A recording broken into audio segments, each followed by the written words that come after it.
Hello friends, welcome to PU Sir Physics. Today our topic is ferromagnetism.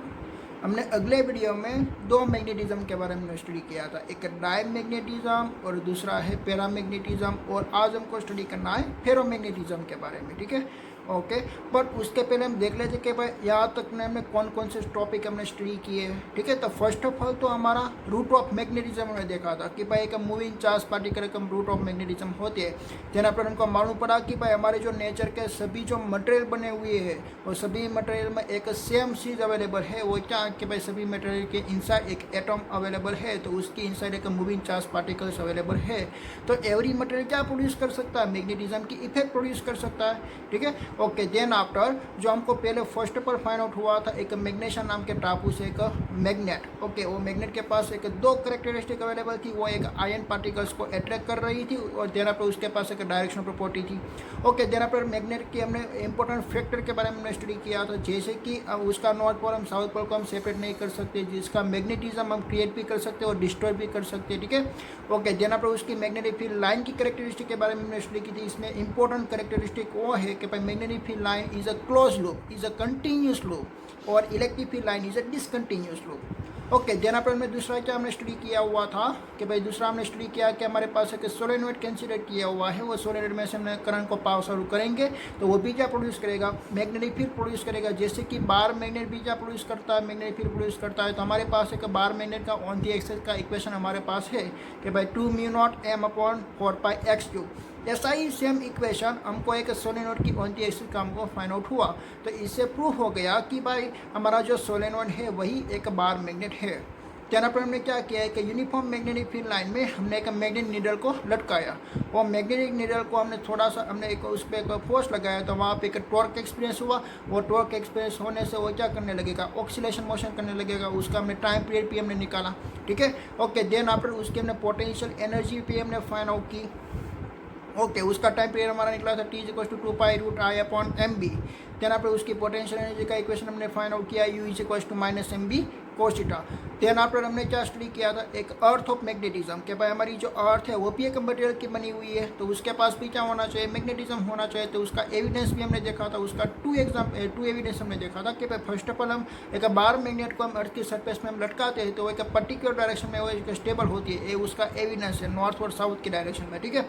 Okay, then पर दूसरा evidence electromagnetic induction कि भाई हमारे पास एक सोलेनोइड जैसे एक रिंग अवेलेबल है, कोई एक कोयल अवेलेबल है। वो कोयल को हम मैक्सिमम एक हाई स्पीड से हम रोटेशन करवाएंगे तब उसके दोनों एंड में एक EMF प्रोड्यूस होने वाला है, ठीक है। ओके, वो भी क्या प्रूव है कि भाई अर्थ के पास एक मैग्नेटिक फील्ड लाइन वो प्रोड्यूस करती है, अर्थ एक मैग्नेट है। ओके, देन पर उसके प्रूफ के उसके सोर्स के बारे में हमने स्टडी किए थे। तो फर्स्ट पर हमने देखा था कि भाई हमारी जो अर्थ होती है वो एक मोल्टन स्टेट में होती है, और देना पर हमको मालूम पड़ा कि भाई मोल्टन स्टेट में आयन पार्टिकल्स एक डिस्टर्ब हो जाते हैं। देना पर हमने मालूम पड़ा कि भाई हमारी अर्थ जो रोटेशन हो रही तो उसके साथ हमारा एटमॉस्फेयर भी रोटेशन हो रहा है, और एटमॉस्फेयर में बहुत सारे आयन पार्टिकल्स अवेलेबल है, वो भी मिस के मोशन कर रहे होंगे, तो उसकी अराउंड एक मैग्नेटिक फील्ड का इफेक्ट प्रोड्यूस हुआ है, ठीक है। ओके, देना पर हमने दूसरा क्या स्टडी किया था कि भाई उसके एलिमेंट के बारे में, उसकी कैरेक्टरिस्टिक के एलिमेंट का 3 एलिमेंट अवेलेबल है कि भाई एक तो डीप एंगल, देना पर डिक्लिनेशन एंगल, देना पर horizontal component of the earth. तो डिक्लिनेशन एंगल क्या होती है, declination angle is angle between the magnetic meridian and geographic meridian. Okay, तो वो जो एंगल है तो अर्थ का वो एंगल है 11.3 डिग्री, बट हम डिफरेंट लोकेशन पे वो जाते तो एंगल की वैल्यू चेंज होती है। देना पर हमने देखा था कि एंगल ऑफ डीप, तो एंगल ऑफ डीप का क्या मीनिंग होना कि भाई हमारा मैग्नेट एक पर्टिकुलर नॉर्थ और साउथ की डायरेक्शन में नहीं है, बट वो ऐसे झुका हुआ है, ठीक है। तो झुकाव का मीनिंग होता है कि भाई डीप। ओके, देन आफ्टर उसका भी डीप एंगल एवरी लोकेशन पे डिफरेंट होती है। ओके, तो उसकी डेफिनेशन क्या बनेगी, बाय हॉरिजॉन्टल मींस के angle between the horizontal component of the earth and the intensity of the magnetic field. उसकी इसका जो एंगल है वो एंगल को हम बोलेंगे by dip angle. This dip angle is delta, so that horizontal component H is equal to हमारा equation find out होगा B cos डेल्टा। उसके कारण हम वर्टिकल एलिमेंट भी हम फाइंड आउट कर सकते हैं, ठीक है। ओके, देन पर हमने ओरिजिनल कंपोनेंट के बारे में हमने स्टडी किया कि भाई हमारा एक्सपेरिमेंट एक ओरिजिनल सरफेस में होता है, तो वहाँ पे मैग्नेटिक फील्ड कितनी होती है वो हम फाइंड आउट कर सकते हैं, तो उसके कारण हम हमारी इंटेंसिटी ऑफ मैग्नेटिक फील्ड भी हम फाइंड आउट कर सकते हैं, ठीक है। ओके, देन पर हमने स्टडी किया था कि भाई मैग्नेट का टाइप्स कितना है। ओके, देन पर हमने ऐसा भी स्टडी किया हुआ था कि भाई तेना पर हमने दूसरी बहुत सारी क्वांटिटी हमने मेजरमेंट की, जैसे कि मैग्नेटाइजेशन है, मैग्नेटाइजिंग फील्ड अवेलेबल है, ठीक है। तेना पर ससेप्टिबिलिटी है, ससेप्टिबिलिटी और रिलेटिव परमेबिलिटी का इक्वेशन, ये बहुत सारे कैलकुलेशन हमने फाइंड आउट किया था। ओके, देना पर हमारे पास टू प्रॉपर्टी मीन्स के हमने टू मटेरियल के बारे में हमने स्टडी किया था, एक डाई मैग्नेट, देना पर पैरामैग्नेट। ओके, तो डाई मैग्नेट हम किसको बोलते हैं? तो कोई हमारे नेचर में ऐसा भी मटेरियल अवेलेबल है कि भाई उसकी टोटल में net magnetic dipole momentum zero है। जितनी मैग्नेटिक डायपोल मोमेंटम ए वाली डायरेक्शन में बनाएगी, इतनी मैग्नेटिक डायपोल मोमेंटम ए वाली डायरेक्शन में बनती है, तो टोटल उसकी magnetic dipole momentum find out हुई जीरो। वो वाली मटेरियल और पूरे का पूरा मैग्नेटिक फील्ड का क्या करती है? अपोज कर देती है। तो मैग्नेटिक फील्ड की इंटेंसिटी वो कम कर देगी। This material is known as the diamagnet. Then आपको पैरामैग्नेट में क्या होती है कि भाई पैरामैग्नेट एक ऐसा मटेरियल हमारे नेचर में अवेलेबल है कि भाई जिसकी inside net magnetic dipole momentum को एक पर्टिकुलर डायरेक्शन में फाइंड आउट होती है। और पैरामैग्नेट क्या करती है? मैग्नेटिक फील्ड लाइन की वैल्यू को इंक्रीज कर देती है, वो उसको सपोर्ट करती है, ठीक है। ओके, तो ए वाली मटेरियल को हम बोलेंगे पैरामैग्नेट। ओके, एक तीसरी मटेरियल एक फेरोमैग्नेट के बारे में अभी हम स्टडी करने वाले हैं, ठीक है। ओके, तो हमारी जो नेचर में जो सभी मटेरियल अवेलेबल है, वो सभी मटेरियल के पास जो मैग्नेटिज्म की जो इफेक्ट होती है, वो मैग्नेटिज्म की इफेक्ट सभी में डिफरेंट होती है। ओके, और हमारे नेचर में जो सभी मटेरियल आप देख रहे हो, वो सभी मटेरियल का कलर भी डिफरेंट होती है। देन आफ्टर हमारे सभी नेचर के बारे जो एलिमेंट अवेलेबल है, इसमें एक सिमिलरिटी भी अवेलेबल है और डिसिमिलरिटी भी अवेलेबल है। तो सिमिलरिटी किसकी सिमिलरिटी अवेलेबल है कि भाई हमारा सभी मटेरियल एक एटम का बना हुआ है, सभी के पास एटम तो अवेलेबल है ही, और एटम का स्ट्रक्चर सभी में सेम होता है। कैसा सेम होता है कि भाई उसकी इनसाइड एक न्यूक्लियस होती है और न्यूक्लियस के अराउंड एक इलेक्ट्रॉन रिवॉल्यूशन कर रही है, ठीक है। हमारे पास बहुत सारे मटेरियल है और बहुत सारे मटेरियल के इनसाइड जो एटम है, तो एटम का हमने इसका स्टडी किया, तो एटम के पास ए वाली स्ट्रक्चर सभी में सेम अवेलेबल है, ए है उसकी सिमिलरिटी। और डिसिमिलरिटी क्या है कि भाई कोई एक मटेरियल ऐसा है कि वो मैग्नेटिक इफेक्ट को ज़्यादा प्रोड्यूस करता है, कोई ऐसा मटेरियल है वो मैग्नेटिक इफेक्ट को कम प्रोड्यूस करता है, कोई ऐसा मटेरियल है कि वो मैग्नेट ही है, खुद एक मैग्नेट जैसा बिहेव करता है। ऐसा हमको एक 3 कैरेक्टरिस्टिक का हमको मटेरियल हमको मिला, तो उससे हमने एक क्लासिफिकेशन कर दिया। कैसे क्लासिफिकेशन कर दिया कि भाई हमारे पास एक इलेक्ट्रॉन ऐसे डिवोशन होती है, तो उसकी मैग्नेटिक फील्ड का इफेक्ट कैसे प्रोड्यूस हुआ, और दूसरी इलेक्ट्रॉन ऐसे डिवोशन होती है, तो उसका मैग्नेटिक फील्ड का इफेक्ट कैसे प्रोड्यूस हुआ, तो दोनों की डायरेक्शन डिफरेंट आई। ऐसा सभी इलेक्ट्रॉन को हमने मिसका फाइंड आउट किया, तो वो जो अपोजिट करने वाला जो इलेक्ट्रॉन के साथ वो जुड़ गया, तो वो मटेरियल आखा मिसका एक पूरा वो एक मटेरियल बनेगा। वो मटेरियल एक डाई मैग्नेट कहलाएगा, क्योंकि उसकी टोटल मैग्नेटिक डायपोल मोमेंटम क्या हुई? जीरो फाइंड आउट हुई, ठीक है। वो मैग्नेटिक फील्ड की इंटेंसिटी को क्या करेगा? डिक्रीज करेगा। देना पर हमारे नेचर में ऐसा भी मैग्नेटिक मटेरियल फाइंड आउट हुआ कि भाई उसकी नेट मैग्नेटिक डायपोल मोमेंटम को एक पर्टिकुलर डायरेक्शन में फाइंड आउट होती है। उसका मैकेनिज्म क्या होती है कि भाई ऐसे घूमने वाला इलेक्ट्रॉन और ऐसे घूमने वाला इलेक्ट्रॉन की स्ट्रेंथ डिफरेंट है, दोनों की स्ट्रेंथ सेम नहीं है। ऐसा एटम के साथ मिसके मिला के हमने एक पूरा मटेरियल बना। वो मटेरियल एक पैरामैग्नेट होता है। वो मैग्नेटिक फील्ड की इंटेंसिटी को इंक्रीज करने का, मिसके वो मैग्नेटिक फील्ड को सपोर्ट करने का बिहेव रखती है, ठीक है। तेना पर हमारे नेचर में एक तीसरे टाइप का भी मटेरियल हमको मिला। वो तीसरा टाइप एक स्पेशल एक आयरन पार्टिकल्स होते हैं, इसमें भी हमको फाइंड आउट हुआ, इसमें ही हमको फाइंड आउट होता है, ठीक है। किसमें फाइंड आउट होता है भाई? एक आयरन पार्टिकल्स में भी वो फाइंड आउट होता है। ओके, तो उसका नेचर कैसा था कि भाई हमने देखा कि भाई एक इलेक्ट्रॉन ऐसे रिवोल्यूशन कर रही है, तो उसका मैग्नेटिक डायपोल मोमेंटम ऐसी है। तो ए वाला एटम किससे साथ जुड़ेगा? अपना सेम नेचर वाला के साथ ही वो जुड़ेगा कि भाई दूसरा इलेक्ट्रॉन भी ऐसे रिवोल्यूशन कर रही है, उसकी में मैग्नेटिक डायपोल मोमेंटम ऐसी है, तो ये दोनों जुड़ गए। ओके, तो इन दोनों तीसरे एलिमेंट के साथ वो जुड़ेंगे, अपनी जैसा सेम नेचर है इसलिए, ठीक है। ओके, तो ऐसे हमने देखा कि भाई वो 3, 4, 5, 6 ऐसे 10⁻11 एटम एक दूसरे के साथ जुड़ गए। ओके, तो 10⁻11 की स्ट्रेंथ बहुत ज़्यादा होती है, तो 10⁻11 का मैग्नेटिक डायपोल मोमेंटम एक पर्टिकुलर डायरेक्शन में फाइंड आउट हुआ। ओके, तो उसकी मैग्नेटिक फील्ड की स्ट्रेंथ भी क्या होगी? ज़्यादा होगी, बिकॉज इस मैग्नेटिक डायपोल मोमेंटम की स्ट्रेंथ भी क्या होगी? ज़्यादा। 10⁻11 उसकी मैग्नेटिक डायपोल मोमेंटम हो गई, तो उसकी मैग्नेटिक इफेक्ट भी क्या हो गई? ज़्यादा हो गई। तो हम उसको नोटिस कर सकते हैं, ठीक है। ओके, तो ऐसे 10⁻11 इलेक्ट्रॉन जुड़ के उसका कोई एक साइज फाइंड आउट होगा, और उसकी साइज फाइंड आउट हुई 0.1 mm। हम उसको माइक्रोस्कोप से हम देख सकते हैं, ठीक है। उसकी साइज कितनी फाइंड आउट हुई? 0.1 mm। ओके, पर हमारे जो डोमेन है वो हमारी हमारा जो मिसके का 1 यूनिट हम वॉल्यूम हम कंसिडर करते हैं, 1 यूनिट वॉल्यूम, वो 1 यूनिट वॉल्यूम में हमारा नंबर ऑफ इलेक्ट्रॉन की स्ट्रेंथ कितनी होती है 10⁻²৯, बट हमारा डोमेन में तो ओनली पर कितना बचा 10⁻11 ही, तो बाकी का कितना बचा कि भाई 10⁻28 में से 10⁻11 एक डोमेन में है तो 10⁻17, तो 10⁻17 भी हमारी लार्ज स्ट्रेंथ अवेलेबल है। तो हमारा कहने का मीनिंग क्या है कि भाई सभी हमारे जो हमारा फेरस मटेरियल होती है, जो आयन पार्टिकल्स वाला मटेरियल होती है, इसमें हमको डोमेन तो मिलती है, बट वो डोमेन में पूरे के पूरा एटम्स एक जैसा बिहेव नहीं करती है। वो ओनली फॉर 10⁻11 जितना ही स्ट्रेंथ वाला इलेक्ट्रॉन एक की पर्टिकुलर डायरेक्शन में वो अपना मैग्नेटिक डायपोल मोमेंटम बनाती है, बट वो 10⁻29 जितना नहीं बनाती है। तो बाकी के कितना बचा 10⁻70, तो 10⁻70 की डिफरेंट डायरेक्शन होती है। तो एक पर्टिकुलर मटेरियल हमने कंसिडर किया, उसका पर यूनिट वॉल्यूम ने डिसाइड किया, और पर यूनिट वॉल्यूम में डोमेन कितना होगा 10⁻17 डोमेन होगा, और 10⁻17 डोमेन की डायरेक्शन डिफरेंट होगी, ठीक है।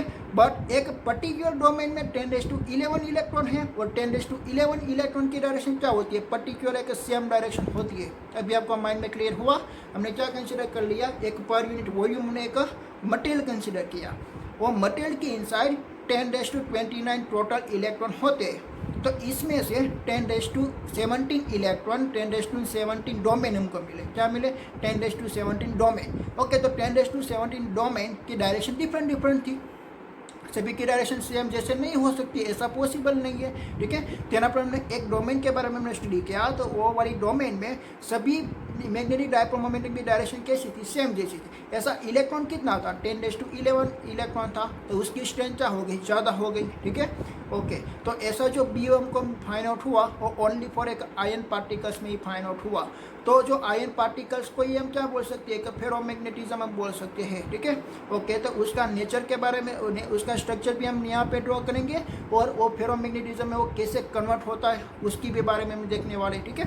ओके, तो वो कैसे कन्वर्ट होता है, वो फेरोमैग्नेटिज्म में किसको बोलते हैं कि भाई ऐसा मटेरियल कि जिसकी इनसाइड एक बहुत सारे डोमेन हो, और ये बहुत सारे डोमेन मिलके वो क्या बनाएगा, एक मैग्नेट बनाएगा। वो मैग्नेट बनाती है, वो मैकेनिज्म को हम क्या बोलते हैं, फेरोमैग्नेटिज्म हम बोलते हैं। क्या है आपको कि भाई ऐसी कोई मटेरियल कि जिसके इनसाइड बहुत सारे डोमेन अवेलेबल है, ऐसा कौन सा मटेरियल है कि भाई फेरस है, उसका आयन पार्टिकल्स का एलॉय हम बोल सकते हैं, ठीक है। सभी फेरस मटेरियल में पॉसिबल है। ओके, तो सभी सारे जो आयन पार्टिकल्स वाला जो मटेरियल है वो मैग्नेट बनने के लिए प्रिपेयर है, उसको हम सभी मटेरियल को हम क्या बोलेंगे, एक फेरोमैग्नेटिज्म हम बोलेंगे। तो फेरोमैग्नेट ही मैग्नेट बन सकता है, पैरामैग्नेट और डायमैग्नेट मैग्नेट नहीं बन सकता है। वो ओनली पर क्या कर सकती है, मैग्नेटिक फील्ड की इंटेंसिटी को डिक्रीज और इंक्रीज कर सकती है, बट वो खुद एक मैग्नेट जैसा भी है वो नहीं कर पाती। बट फेरोमैग्नेट है वो इजीली मैग्नेट में कन्वर्ट हो जाती है, पैरामैग्नेट कन्वर्ट नहीं हो सकती है, ठीक है। क्योंकि पैरामैग्नेट में और फेरोमैग्नेट में क्या डिफरेंट है कि भाई फेरोमैग्नेट के पास डोमेन अवेलेबल है, और पैरामैग्नेट के पास ओनली पर एक पर्टिकुलर डायरेक्शन में net magnetic dipole momentum available है, उसके पास कोई डोमेन अवेलेबल नहीं है। और डोमेन क्या होती है अब आपको मालूम है कि भाई एक डोमेन में 10⁻11 जितना इलेक्ट्रॉन की मैग्नेटिक डायपोल मोमेंटम एक पर्टिकुलर डायरेक्शन में सेम होती है, और ऐसा 10⁻17 डोमेन मिलकर एक पर्टिकुलर एक मटेरियल बनाती है। ओके, तो वो वाली जो फिनोमिना होती है वो फिनोमिना को हम बोलते हैं एक फेरोमैग्नेट फिनोमिना, एक फेरो मटेरियल हम बोल सकते हैं। तो फेरोमैग्नेटिज्म हम किसको बोलेंगे कि भाई ऐसी कोई मटेरियल के जिसमें एक बहुत सारे डोमेन से बना हुआ है, और बहुत सारे डोमेन क्या बनाती है, एक मैग्नेट बनाती है, it is known as a ferromagnet. Okay, then after इसमें क्या होने वाला है कि मैग्नेटिज्म का इंडक्शन होने वाला है। जैसे हमने इलेक्ट्रिकल इंडक्शन हमने देखा था, इलेक्ट्रिकल का इंडक्शन हमने कैसे देखा था कि भाई एक पॉजिटिव चार्ज है तो किसको अट्रैक्ट कर लेगा, नेगेटिव चार्ज को। तो ऐसे ही हमारे पास एक बार मैग्नेट अवेलेबल है, तो बार मैग्नेट क्या करेगी, तो भाई बार मैग्नेट एक हमने एक फेरस मटेरियल हमने लाया, तो फेरस मटेरियल क्या है, वो अभी एक मैग्नेट नहीं है, वो अभी मैग्नेट नहीं है। उसके इनसाइड जो इसके वो क्लोज ग्रुप बनाती है, कौन क्लोज लूप बनाती है? डोमेन क्लोज लूप बनाती है। इसलिए उसकी जो सभी मैग्नेटिक फील्ड लाइन है वो बिजी है, इसके कोई मैग्नेटिक फील्ड लाइन फ्री नहीं है जो उसको अट्रैक्ट कर सके। बट हमने क्या किया, उसको मैग्नेट के पास हम ले आए, तो मैग्नेट क्या करेगा, उस पर फोर्स लगाएगा, उसके फोर्स लगाएगा और मैग्नेटिक फील्ड लाइन के साथ वो अट्रैक्ट करके वो मटेरियल को अपनी तरफ खींच लेगा। ठीक है, तो वहाँ पे एक मैग्नेटिक इंडक्शन हुआ। जैसे इलेक्ट्रिक इंडक्शन के बारे में आप जानते हो, इंडक्शन प्रोसेस क्या होती है, विदाउट कॉन्टैक्ट। तो यहाँ पे भी क्या होगा, मैग्नेटिक इंडक्शन विदाउट कांटेक्ट। आपका आयन पार्टिकल्स उसके साथ कांटेक्ट किए बिना ही अपनी तरफ वो खींच लेता है। ठीक है, इट इज़ द इंडक्शन। तो मैग्नेटिक इंडक्शन के बारे में भी आपको देखना है। ठीक है, ओके। तो अभी हम देखने वाला है कि भाई फेरोमैग्नेटिज्म कैसा मटेरियल होता है। तो हमने पहले पैरामैग्नेटिज्म और डायमैग्नेटिज्म के बारे में हमने स्टडी किया कि भाई डायमैग्नेट के पास टोटल मैग्नेटिक डायपोल मोमेंटम होती है 0, तो वो मैग्नेटिक फील्ड की इंटेंसिटी को डिक्रीज कर देती है। और जो पैरामैग्नेट है तो उसके पास एक पर्टिकुलर डायरेक्शन में अपना मैग्नेटिक इफेक्ट होती है, तो वो मैग्नेटिक इफेक्ट को क्या करेगा, इंक्रीज करेगा। और तीसरा मटेरियल हमको देखना है फेरामैग्नेटिज्म। वो एक ऐसा मटेरियल है कि भाई वो एक मटेरियल हमको एक आयन पार्टिकल्स में ही फाइंड आउट होती है कि भाई आयन पार्टिकल्स के पास कितना क्या होती है कि भाई 10⁻11 जितना इलेक्ट्रॉन की एक पर्टिकुलर डायरेक्शन में मैग्नेटिक मोमेंटम हमको सेम मिलती है। वो जो हमको सेम मिला वो वाली ग्रुप को हम क्या बोलेंगे, 10⁻11 का जो हमको ग्रुप मिला वो ग्रुप को हम बोलेंगे डोमेन। ठीक है, तो वो डोमेन क्या होती है भाई, डोमेन की इसके करेक्टरिस्टिक क्या होती है कि भाई इसके इनसाइड जो 10⁻11 इलेक्ट्रॉन है उसकी जो मैग्नेटिक डायपोल मोमेंटम की जो डायरेक्शन होती है वो सभी की एक सेम ही डायरेक्शन होती है। ठीक है, ओके। तो 10⁻11 इलेक्ट्रॉन जो है तो उसकी सभी की मैग्नेटिक डायपोल मोमेंटम सेम होने से उसकी मैग्नेटिक डायपोल मोमेंटम की वैल्यू ज़्यादा हो जाएगी और वो मैग्नेटिक इफेक्ट की भी वैल्यू भी वो इंक्रीज कर लेगा। ठीक है, तो हम उसको नोटिसेबल कर सकते हैं। ओके, तो पहले हम लिख देते हैं भाई डोमेन, और डोमेन की करेक्टरिस्टिक क्या है। ठीक है, उसके बारे में हम स्टडी करते हैं, उसको हम बोलते हैं भाई डोमेन थियरी। ओके, ये डोमेन थियरी किस में आती है, फेरोमैग्नेटिक मटेरियल में आती है। ओके, तो अभी आपको स्टडी करना है कि भाई फेरोमैग्नेटिक मटेरियल के बारे में, फेरोमैग्नेटिज्म। ओके, तो इसमें आपको स्टडी करना है कि भाई डोमेन क्या होती है। तो डोमेन क्या होती है, मैं यहाँ पे मैं ड्रॉ करता हूँ कि भाई ऐसा आपके पास कोई एक ग्रुप फाइन हुआ कि भाई सभी की इलेक्ट्रॉन इसके सेम डायरेक्शन में वो रोटेशन हो रहे थे, ए वाली डायरेक्शन में सभी इलेक्ट्रॉन ऐसे ही रिवोल्यूशन हो रहे थे। ओके, तो सभी की जो मैग्नेटिक मोमेंटम होती है एक पर्टिकुलर डायरेक्शन में सेम होती है, ऐसे सभी की यही डायरेक्शन में फाइंड आउट हुई। तो ये जो ग्रुप हमको मिला, ये ग्रुप में 10⁻11 इलेक्ट्रॉन होते हैं, वो ग्रुप को हम बोलते हैं डोमेन। और उसकी साइज़ कितनी होती है, उसकी साइज़ होती है नियर बाई टू 10⁻⁻1 mm, और उसको हम माइक्रोस्कोप में हम इजीली देख सकते हैं। ठीक है, ओके। हम डोमेन की एक डेफिनेशन हम लिख देते हैं कि भाई domain is a group of atoms, domain is group of atoms is nearly कितना होगा, nearly 10⁻11 which have come together and align, सभी क्या हो गई, अलाइन हो गई एक दूसरे के साथ। ठीक है, and align their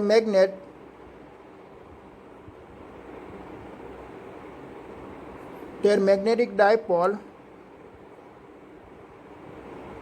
moment in one direction, सभी की डायरेक्शन क्या हुई, सेम जैसी फाइंड आउट हुई। तो मैग्नेटिक डायपोल मोमेंट की डायरेक्शन क्या फाइंड आउट हुई, एक पर्टिकुलर वन डायरेक्शन में फाइंड आउट होती है। ठीक है, एक पर्टिकुलर वन डायरेक्शन में वो फाइंड आउट होती है।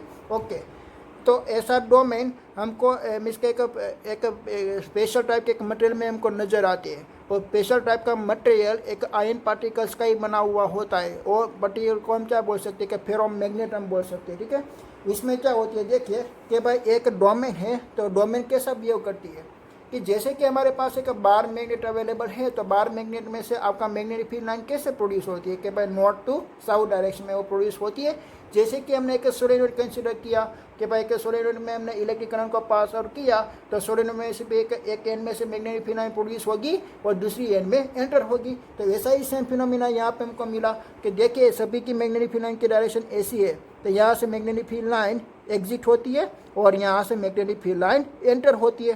तो डोमेन भी कैसा बिहेव करता है, एक मैग्नेट जैसा बिहेव करता है। ये डोमेन भी कैसा बिहेव करता है, एक मैग्नेट जैसा। वो एक एंड से वो मैग्नेटिक फील्ड लाइन को एग्जिट करती है, जैसे कि बार मैग्नेट है, जैसे कि सोलेनॉइड है, और एक एंड में से सभी मैग्नेटिक फील्ड लाइन एंटर हो रही है, ठीक है। और उसकी साइज कितनी होती है, 10⁻⁻1 mm जितनी उसकी साइज होती है। ओके, तो ये जो हमारा मीन्स के हमारे पास जो मटेरियल है, वो मटेरियल को हम एक 1 यूनिट वॉल्यूम हम कंसीडर करेंगे। तो इसमें आपका नंबर ऑफ डायपोल मोमेंटम, इसके इलेक्ट्रॉन कितना होता है, 10⁻28 या 10⁻29 समथिंग होती है। बट एक डायपोल में ओनली पर कितना इलेक्ट्रॉन अवेलेबल है, 10⁻11 ही अवेलेबल है। बट ऐसा डोमेन आपको 10⁻17 कंसीडर करके उसका एक मटेरियल आपको बनाना है। This material is known as the ferromagnetism. तो वो मटेरियल कैसे बनता है, देखिए कि भाई उसकी एक पर्टिकुलर डायरेक्शन होती है। एक कैसा बिहेव करता है कि नॉर्थ पोल जैसा, और ये एन कैसा बिहेव करता है कि साउथ पोल जैसा, क्योंकि मैग्नेटिक फील्ड लाइन जो एंटर होती है वो साउथ पोल में होती है, और एग्जिट होती है वो एक नॉर्थ पोल में होती है, ठीक है। तो वो जो हमारा डोमेन है, वो डोमेन को मैं यहाँ पे ड्रॉ करता हूँ। देखिए this is a domain. Okay, तो ये है उसका एक साउथ एंड, ये है उसका नॉर्थ एंड। तो आपकी मैग्नेटिक फील्ड लाइन वो नॉर्थ पोल से एग्जिट होगी। अगर वो एग्जिट होती है तो नॉर्थ पोल किसको अट्रैक्ट करती है भाई, साउथ पोल को अट्रैक्ट करती है। बट यहाँ पे साउथ पोल ही अवेलेबल नहीं है, तो मैग्नेटिक फील्ड लाइन कैसे बनाएगा, ऐसे क्लोज लूप बना देगा, जैसे वो एक क्लोज लूप बना देगा। बट जैसे ही यहाँ से कि मैग्नेटिक फील्ड लाइन एग्जिट होती है, तो उसने के साउथ पोल को ढूंढ लिया, एक दूसरे डोमेन को साउथ को उसने ढूंढ लिया, ठीक है। यहाँ पे एक दूसरा डोमेन आ गया। ये पहले वाला डोमेन था, ध्यान आप दूसरे वाला डोमेन था। पहले तो आपके पास जो मटेरियल अवेलेबल थे, इसमें आपने एक 1 यूनिट वॉल्यूम आपने कंसीडर किए, तो कितने सारे डोमेन आपको मिले, 10⁻17। और 10⁻17 डोमेन की जो डायरेक्शन थी, वो डायरेक्शन क्या थी, डिफरेंट थी। उसकी डायरेक्शन सेम नहीं है, बट उसकी डोमेन की इनसाइड जो 10⁻11 है उसकी डायरेक्शन सेम होती है, ठीक है। तो उसकी ये जो वाला डोमेन है ना, तो उसकी डायरेक्शन कोई डिफरेंट थी, बट उसके नॉर्थ पोल ने इसका साउथ पोल को अट्रैक्ट कर लिया। ओके, तो अट्रैक्ट कर लिया, तो उसका भी एक नॉर्थ पोल होती है, और नॉर्थ पोल क्या करेगी, नॉर्थ पोल एक दूसरे साउथ पोल को अट्रैक्ट कर लेगी। तो ये उसने एक तीसरा डोमेन को अट्रैक्ट कर लिया, ठीक है। देन आफ्टर उसका नॉर्थ पोल एक मैग्नेटिक फील्ड लाइन को एग्जिट करके एक फोर्थ डोमेन की साउथ पोल को अट्रैक्ट कर लेगी। तो देखिए कि भाई यहाँ से एक मैग्नेटिक फील्ड लाइन एग्जिट हुई, यहाँ से 2 मैग्नेटिक फील्ड लाइन आई, और यहाँ से 3 मैग्नेटिक फील्ड लाइन आई, और यहाँ से एक 4 मैग्नेटिक फील्ड लाइन एग्जिट हुई। तो ये 4 सभी मैग्नेट में एग्जिट होती है, ठीक है। तो आप देख सकते हो कि भाई मैग्नेटिक फील्ड की स्ट्रेंथ क्या होकर चली गई, इंक्रीज होकर चली गई, ठीक है। एक डोमेन ने दूसरा मैग्नेट को अट्रैक्ट किया, दूसरे ने तीसरे को, तीसरे ने चौथे को। तो ऐसे मैग्नेटिक फील्ड लाइन की इंटेंसिटी क्या होकर चली गई, मैक्सिमम, ठीक है। ऐसा ही दूसरी पेयर यहाँ पे आपको मिली, ऐसे एक 4 की, ठीक है। 4 ही नहीं है, बहुत सारे होते हैं, बट मैं यहाँ पे ओनली फॉर मैं 4 ही ड्रॉ करता हूँ। ऐसे वो कनेक्टेड है, और सभी सारे वो क्या करती है, मैग्नेटिक फील्ड की इंटेंसिटी को ज़्यादा कर देता है। और तीसरी हमको ऐसे पेयर मिलती है, और ऐसे ऐसे हमारा एक बाउंड्री हमको मिल जाती है, ठीक है। वो बाउंड्री क्या बना देती है, वो मटेरियल बना देती है, ठीक है। ऐसे बहुत सारा डोमेन कंटेंट हमको मिला। This material is known as the ferromagnetism. तो ये हमको पूरे के पूरा क्या नजर आए, देखिए कि भाई यहाँ से सभी का के साउथ पोल नॉर्थ पोल है, तो नॉर्थ पोल क्या करेगी, मैग्नेटिक फील्ड लाइन को एग्जिट करेगी, ऐसे ऐसे वो सभी मैग्नेटिक फील्ड लाइन को एग्जिट करती है। तो कैसा बिहेव करती है, एक नॉर्थ पोल जैसा। और यहाँ से सभी मैग्नेटिक फील्ड लाइन क्या हो रही है, एंटर हो रही है, एंटर। ओके, तो ये उसका कैसे बिहेव करेगा, एक साउथ पोल जैसा बिहेव करेगा। तो ये पूरे का पूरा मटेरियल क्या कौन सा किस जैसा बिहेव करने लगेगा, एक मैग्नेट जैसा बिहेव करने लगेगा। कैसा, एक मैग्नेट जैसा, ठीक है। तो हम फेरोमैग्नेटिज्म हम किसको बोलेंगे कि भाई वो वाली मटेरियल कि जिसकी इनसाइड एक बहुत सारे डोमेन अवेलेबल हो।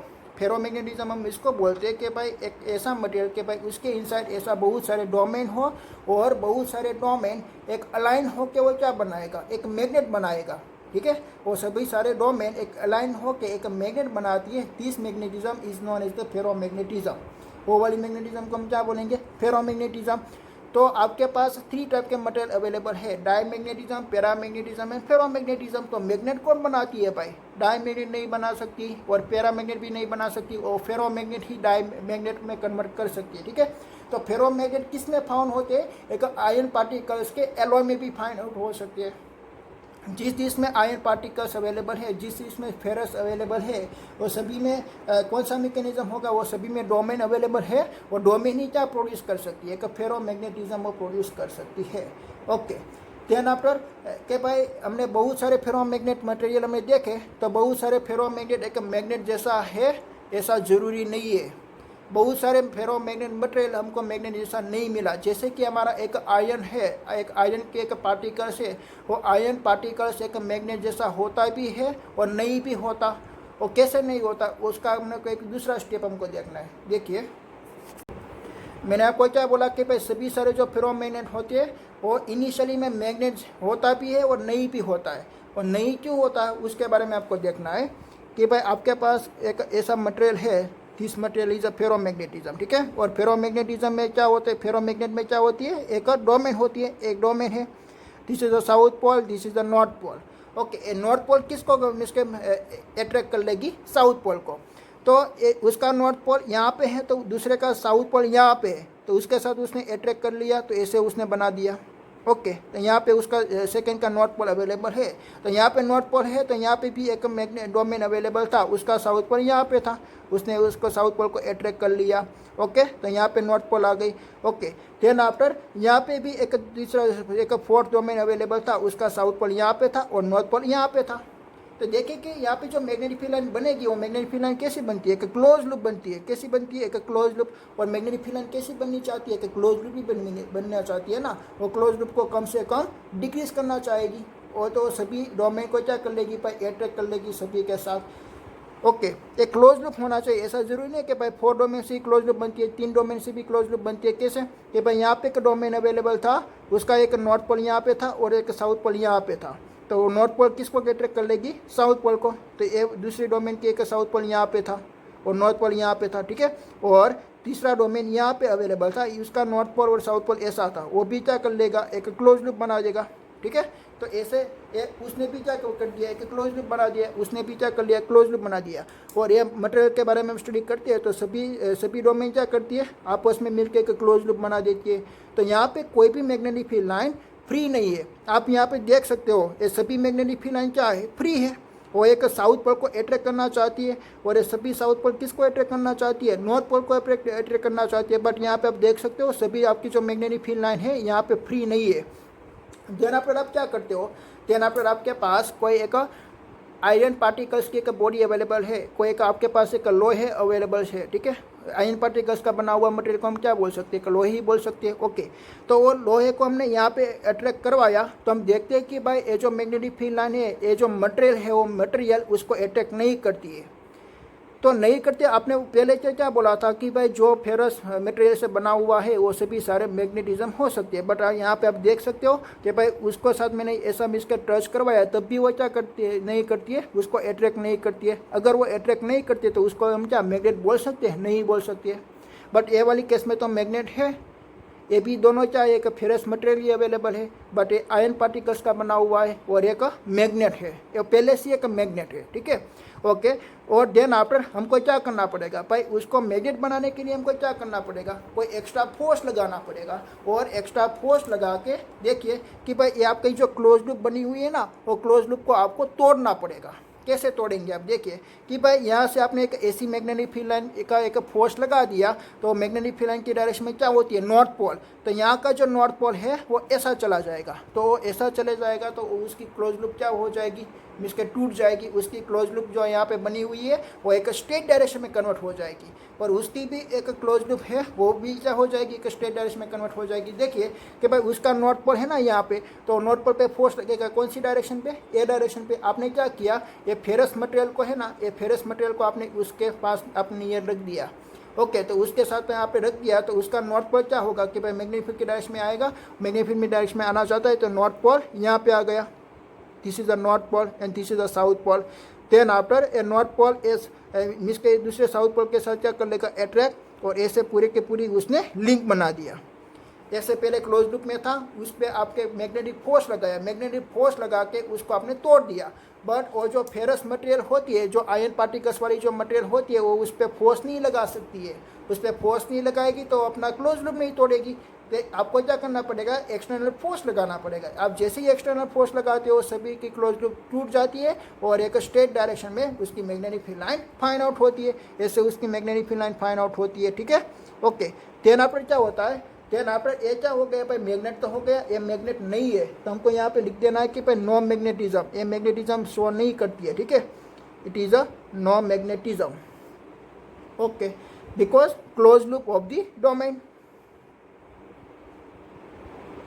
Close loop of a domain, એટલે जो क्लोज लूप ऑफ डोमेन होती है वो मैग्नेटिज्म शो नहीं करती है। तेना पर हमने क्या किया, ये जो हमारा फेरस मटेरियल था वो फेरस मटेरियल को उसके साथ हम ले आए, तो उसके साथ ले आए तो वो क्या करेगा, उसको अट्रैक्ट कर लेगा। क्यों कर लेगा, क्योंकि उसके पास मैग्नेटिक फील्ड लाइन यहाँ पे फ्री अवेलेबल है, वो एक क्लोज लूप में नहीं है।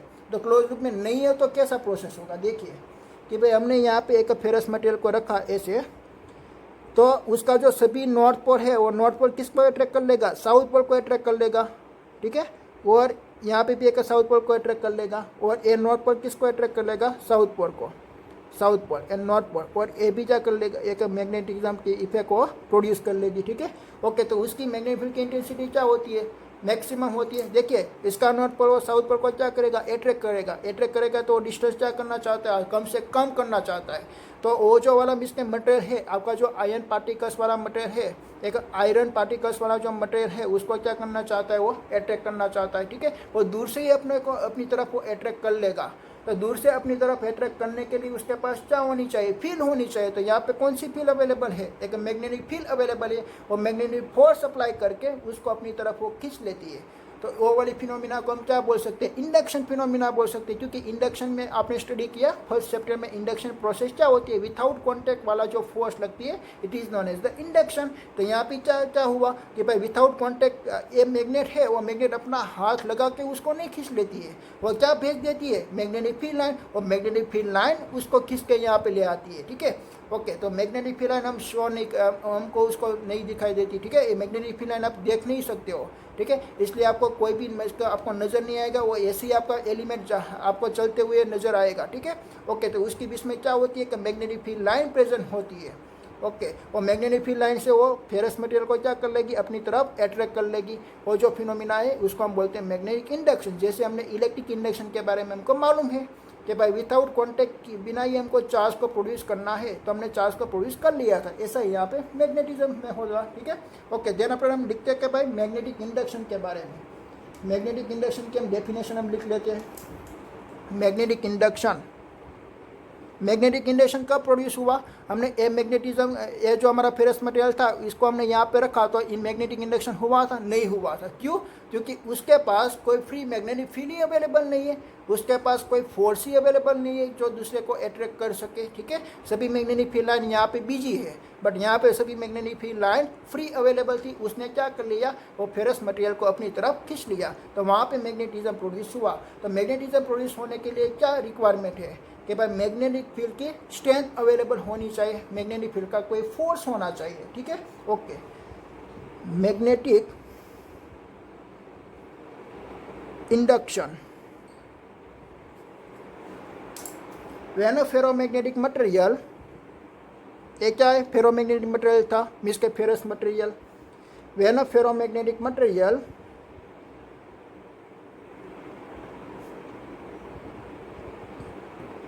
is brought with in a magnetic field, यहाँ पे उसके पास कोई मैग्नेटिक फील्ड लाइन अवेलेबल नहीं थी। ये भी एक टाइप का क्या है, फेरोमैग्नेटिक मटेरियल, ये वो भी एक फेरोमैग्नेट, ये magnetic field the domain align, उसके सभी सारे डोमेन क्या हो जाएंगे, ऐसे डोमेन था, वो भी क्या था, वो भी एक मीन्स के नो मैग्नेट ही था, उस वो भी एक मैग्नेट नहीं था। तो डो मैग्नेट नहीं था तो उसका भी नहीं क्या हुआ कि भाई उसके साइड पे उसके पास भी एक डोमेन होगा, वो सभी डोमेन किस तरह से होगा, एक क्लोज लूप की तरह से होगा।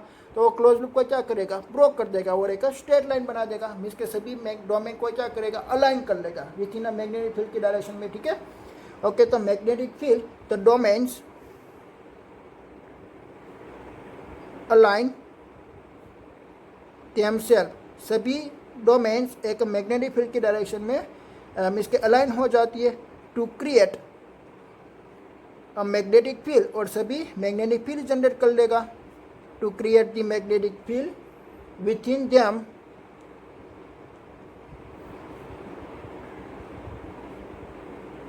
Now it is a capable, तो वो भी क्या हो जाएगा, it is the capable to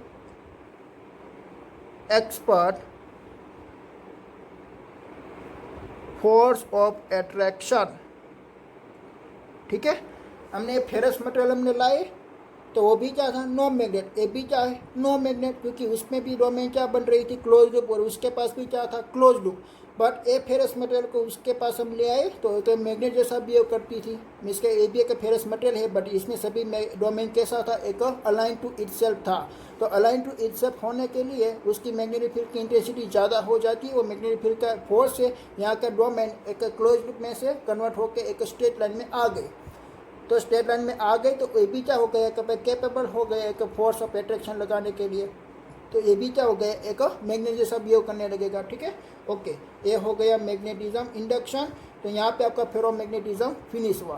तो यहाँ पे फेरोमैग्नेटिज्म के एक दूसरी प्रॉपर्टी के बारे में आपको स्टडी करना है, एक क्यूरिस टेम्परेचर के बारे में। जैसे कि पैरामैग्नेट में था ऐसा ही यहाँ पे है। ओके, देना पर आपको देखना है कि भाई क्यूरिस टेम्परेचर के बारे में हमने पैरामैग्नेट में एक क्यूरिस लॉ हमने स्टडी किया हुआ था कि भाई पैरामैग्नेट में क्या स्टडी किया हुआ था, अगर आप टेम्परेचर को डिक्रीज करते हो तो उसका मैग्नेटिज्म की स्ट्रेंथ ज़्यादा हो जाती है। अगर मैग्नेटिज्म की स्ट्रेंथ ज़्यादा होगी तो उसकी ससेप्टिबिलिटी भी ज़्यादा हो सकती है। तो यहाँ पे क्या हो कि भाई यहाँ पे जो फेरोमैग्नेट है तो वो भी एक टेम्परेचर पे डिपेंड है। अगर आप उसका टेम्परेचर इंक्रीज करेंगे तो वो जो डोमेन हमारा बना हुआ है कि डोमेन के इनसाइड 10⁻11 जितना इलेक्ट्रॉन की पर्टिकुलर डायरेक्शन सेम थी, बट इसमें आप डिस्टर्बेंस क्रिएट करेंगे तो इसमें से 10⁹ इलेक्ट्रॉन की स्ट्रेंथ ही एक पर्टिकुलर डायरेक्शन में होगी, 10⁻2 इलेक्ट्रॉन डिसअलाइनमेंट हो जाएंगे। ठीक है, तो डिसअलाइनमेंट हो गए तो डोमेन क्या हो गया भाई, डिस्टर्ब क्रिएट हो गया। तो डोमेन के इनसाइड डिस्टर्ब क्रिएट होगा तो वो क्या बना लेगा, एक क्लोज लूप बना देगा। ठीक है, अगर वो क्लोज लूप बना देता है तो वो अपनी जो मैग्नेट की जो इफेक्ट थी वो मैग्नेट की इफेक्ट को क्या कर सकता है, डिस्टॉर्ट कर सकता है। ठीक है, तो फेरो मैग्नेट किस में कन्वर्ट हो जाएगा, एक पैरामैग्नेट में कन्वर्ट हो जाएगा। एक ऐसा कोई एक पर्टिकुलर आपका टेम्परेचर फाइंड आउट होगा, इस टेम्परेचर पे आप फेरोमैग्नेटिक मटेरियल को ले आएंगे तो वो मटेरियल एक पैरामैग्नेट में कन्वर्ट हो सकता है। This temperature is known as the Curie's temperature.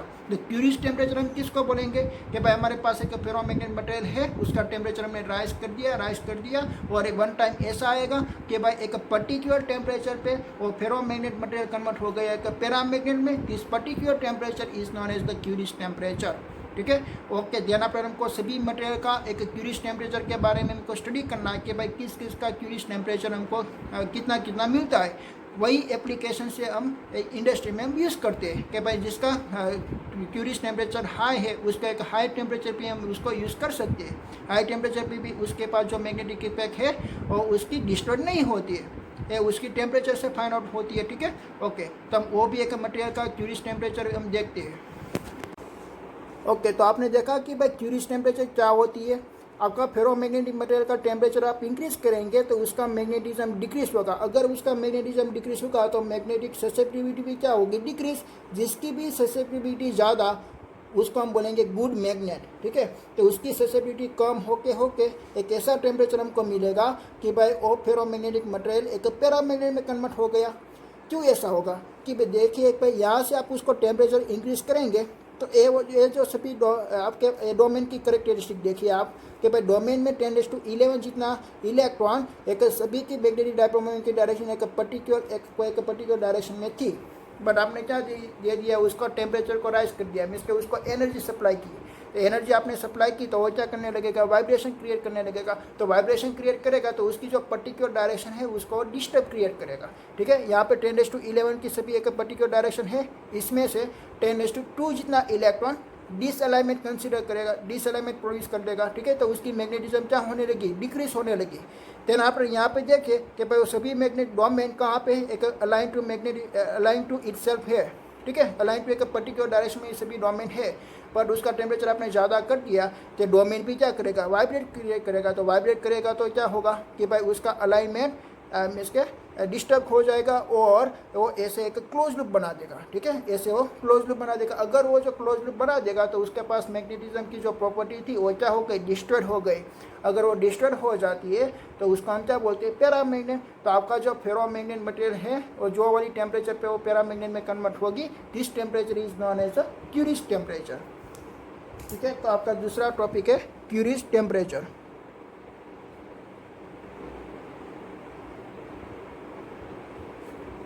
Okay, तो उसकी डेफिनेशन लिखिए, बाय हीटिंग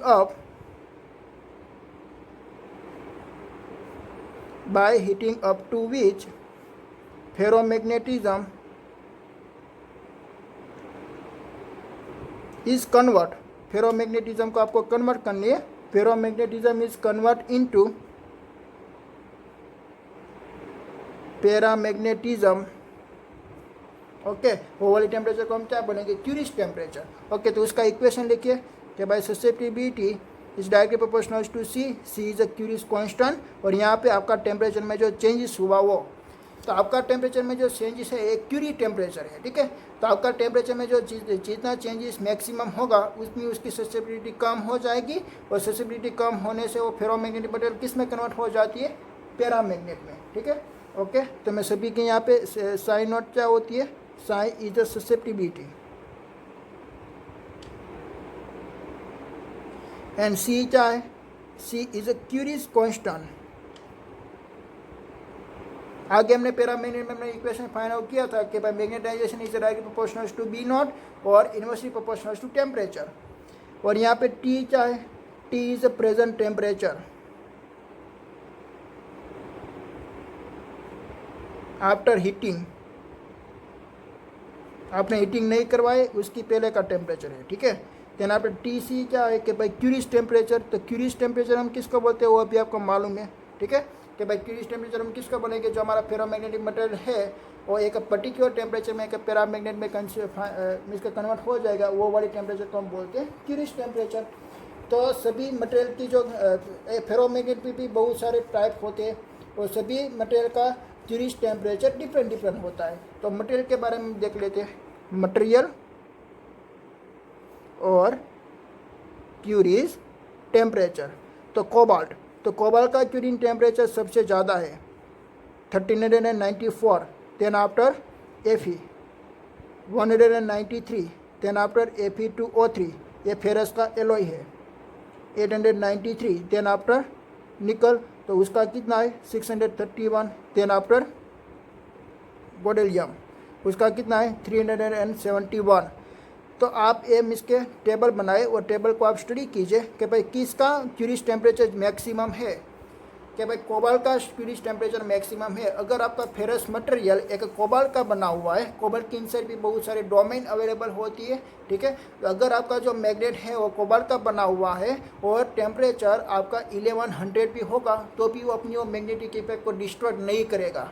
अगर 1100 आपका टेम्परेचर है और आपका मटेरियल एक आयन पार्टिकल से बना हुआ है तो वो मटेरियल एक फेरोमैग्नेट में से पैरामैग्नेट में कन्वर्ट हो जाएगा, ठीक है। तो जैसे जैसे आपकी एप्लीकेशन हो आपके मिस के इंडस्ट्री में, आपको वहाँ पे यूज़ करना है कि भाई जहाँ से टेम्परेचर हाई हो, तो टेम्परेचर हाई हो इसलिए आपको कोबाल्ट का बनाना पड़ेगा, और जहाँ पे भी टेम्परेचर लो है वहाँ पे आपको एक आयन पार्टिकल्स का एक फेरोमैग्नेट बनाना पड़ेगा, ठीक है। ओके, ऐसे आप मैग्नेट को बना सकते हो, ठीक है। और उसकी सभी एक क्यूरिस टेम्परेचर अवेलेबल है और ये मटेरियल का टाइप्स अवेलेबल है।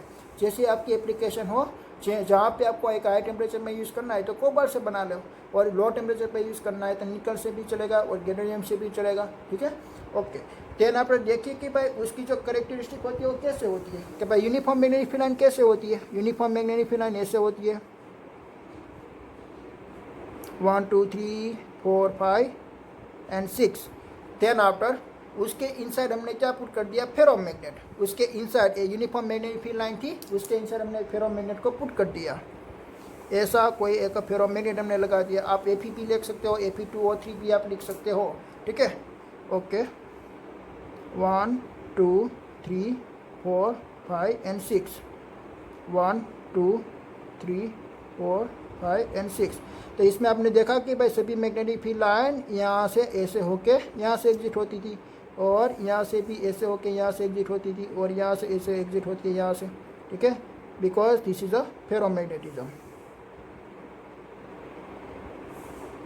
ओके, आप यहाँ पे देख सकते हो उसकी कॉन्सेंट्रेशन क्या है, बहुत ज़्यादा है, ठीक है। इस कंटेन आर मैग्नेटिक फील्ड, ऐसे भी क्या है कि भाई मैग्नेटिक फील्ड लाइन है बट उसकी कॉन्सेंट्रेशन यहाँ पे क्या मैक्सिमम है, ठीक है। तो फेरोमैग्नेट आपके पास 3 टाइप का मटेरियल हो गया, उसकी के बेसिक प्रॉपर्टी मीन्स के डायमैग्नेट, देन आपने पैरामैग्नेट, देन आपने फेरोमैग्नेट। उसको क्लासिफिकेशन से आपको याद रखनी है कि भाई डायमैग्नेट के पास total net magnetic dipole momentum 0 है और ये एक्सटर्नल मैग्नेटिक फील्ड लाइन की इंटेंसिटी को डिक्रीज करती है। और पैरामैग्नेट के पास कोई एक पर्टिकुलर डायरेक्शन में डायमैग्नेट होती है, एक पर्टिकुलर डायरेक्शन में एक मैग्नेटिक डायपोल मोमेंटम होती है, वो एक्सटर्नल मैग्नेटिक फील्ड लाइन को सपोर्ट करेगी। और फेरोमैग्नेट के मटेरियल के पास एक डोमेन होती है और डोमेन के इनसाइड 10⁻11 इलेक्ट्रॉन एक पर्टिकुलर डायरेक्शन में अलाइन होते हैं, ठीक है।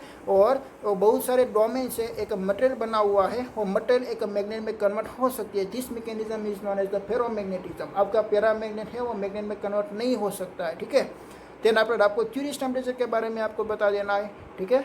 ओके, अब हमारा एक ही टॉपिक बाकी है, हिस्टेरिसिस कर्व, वो हम अगले लेक्चर में देखने वाले हैं। ये हमारा लास्ट लेक्चर होगा, अगले वीडियो लेक्चर।